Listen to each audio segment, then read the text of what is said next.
Hello, all. My name is Josh McDonald, and today we are going to look into the fact that Israel had a historical history of war and of Yahweh, the one true God, instigating and providing victory in that war. And how do we reconcile that with the teachings of Jesus that says that we shall turn the other cheek? So that being said, Yahweh himself did instigate and provide victory for Israel. In Deuteronomy 20:16 and 17, God commanded his people in the land that he had given them as an inheritance to annihilate everything with breath. So how can that be so? It doesn't seem like mercy and love, does it? It seems so harsh compared to the meek, loving Jesus that we see in the Gospels. In our textbook on page 126, the author states that Moses charged the nation with the responsibility to remove from the promised land its native inhabitants who were a threat to Israel's faith and loyalty to God. These people and their gods would turn Israel away from their commitment to serve God. The number one commitment was love the Lord with all your heart, all your mind, all your soul, and all your strength.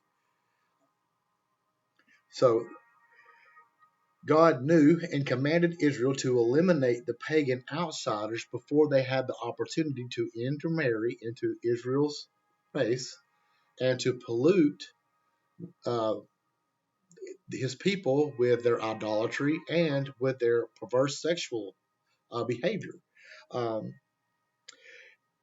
so, is this the same God that we see here in the New Testament?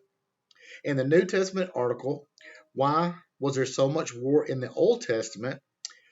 It tells us that the entire Bible, from the beginning to the end, never deviates from this standard of justice as well as grace. Our society does not much care to hear about pain and punishment and prefers the meek and mild Jesus of some contemporary writers. But the God of the New Testament is the changeless God of the ages. Jesus confidently said that he is the same yesterday, today, and forever. That he is not a man so that he could lie or change. So, how do we reconcile the statement of Jesus to turn the other cheek? He is not contradicting what he has already said. This is evident in two different ways. The first one is Jesus says that he didn't come to abolish the law but to fulfill it. And in the context of the statement of turn the other cheek, he was referencing revenge, not war. Deuteronomy 20 was addressing military conduct in conquering.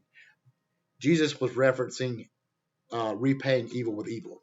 Um, in Romans 12:9, Paul echoes that same thing, saying, Do not avenge yourselves, beloved, but leave room for God's wrath. For it is written, Vengeance is mine, I will repay, says the Lord. And then the second thing is this: God hasn't forgotten about guilt and justice. Jesus took what judgment, took all that judgment upon his shoulders and was nailed to the cross. When he done that, he satisfied God's wrath, God's judgment, and God's punishment. That being said, because of that, we have received grace. And because we have received grace and mercy, so shall we give it. He said that just as freely as you get it, give it. So Jesus was not contradicting the Old Testament. Taking in context what he was saying, freely give the grace that you've been shown. Hope this clears things up. Y'all have a great day.